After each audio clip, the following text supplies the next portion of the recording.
En 1878, Georges-Antoine Ponrayet, un astronome originaire de Bordeaux, alors âgé de 39 ans, entreprend l'édification de l'Observatoire astronomique de Bordeaux.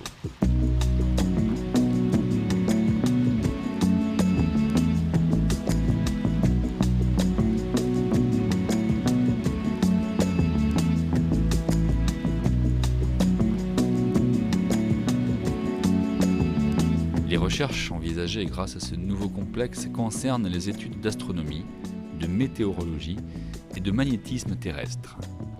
L'observatoire se dote alors d'une instrumentation spécialisée dans ces domaines.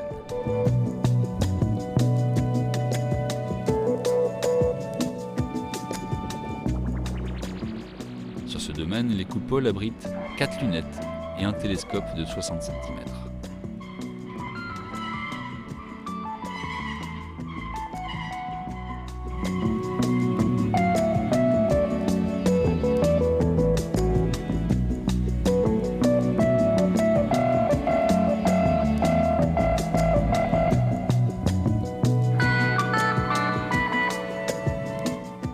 La lunette méridienne a été constamment modernisée depuis le XIXe siècle et est toujours en activité.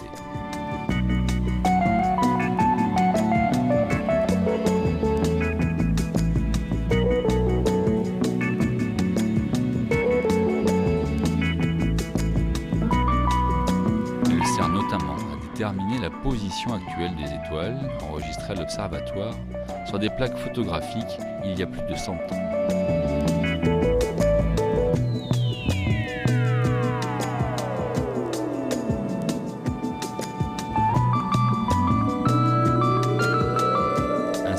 Grâce aux positions anciennes et nouvelles de ces étoiles, il est possible de calculer leur mouvement propre.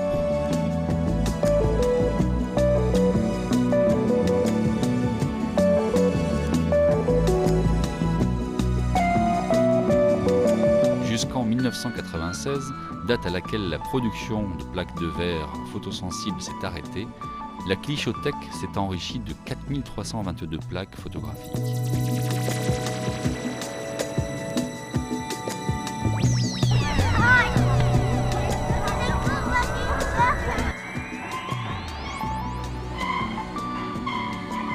Le T60, télescope de 60 cm, installé sur une monture de type table équatoriale, est équipé d'une nouvelle caméra grand champ à capteur CCD d'une résolution de 2048 par 2048 pixels.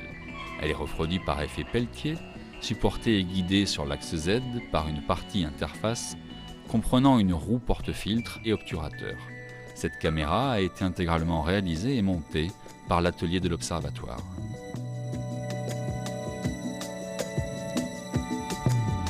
Dès les années 70, les activités se sont diversifiées autour de la technique des ondes radioélectriques et des thématiques nouvelles en astrophysique et aéronomie. L'acquisition de ce radar datant de la Seconde Guerre mondiale témoigne de cette évolution des différentes techniques d'observation.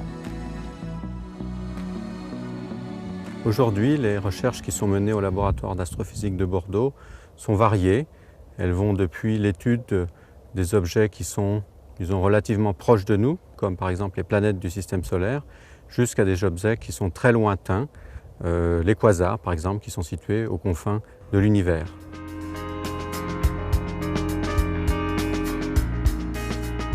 Alors aujourd'hui, un seul institut ne peut plus construire lui tout seul des instruments performants. On a besoin d'instruments de plus en plus puissants pour mener nos recherches. Donc tous ces nouveaux instruments que l'on a sont maintenant construits dans le cadre de collaborations au niveau européen ou même mondial, comme par exemple l'interféromètre ALMA.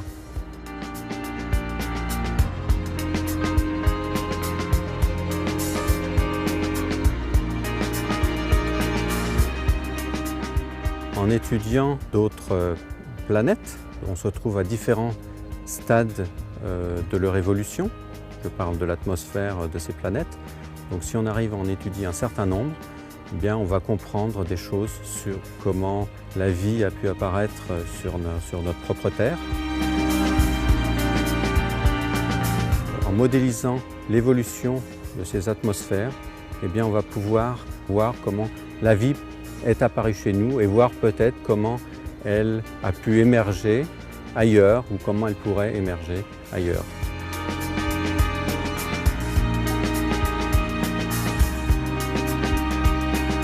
C'est une activité qui est prépondérante dans le domaine de l'astrophysique au sens large, avec différentes thématiques. Observation des planètes du système solaire, formation des étoiles, formation des planètes, étude de la galaxie, des mouvements des étoiles dans la galaxie, et si l'on va plus loin, étude des quasars, qui sont donc des objets qui sont situés aux confins de l'univers, et que l'on observe là aussi avec des très grands interféromètres situés sur différents continents, avec des éléments situés sur différents continents.